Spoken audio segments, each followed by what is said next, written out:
paano gawin yung pakakakmulods. Simple lang idol, ganito turuan kita. Kuha ka lang ng kahoy.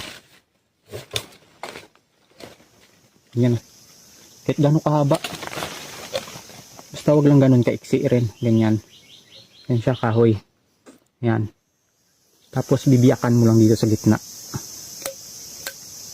Ayan. May biyak na. Tapos kuha ka lang ng dahon. Ito.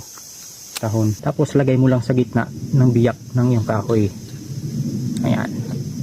Tapos ipitin mo lang at tanggalin itong sobrang dahon.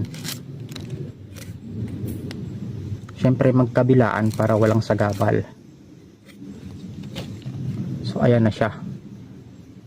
May dahon na siya sa gitna. Ayan o. Dahon. Tapos ihipan lang natin. Nakadepende yung timpla nito sa pag-iihip mo ah. May timpla rin kasi ito. So ayun, ayos yung tunog.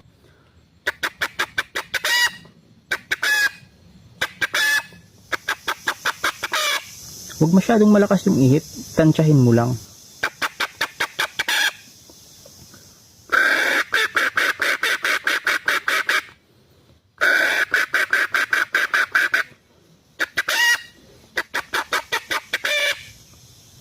Ayos.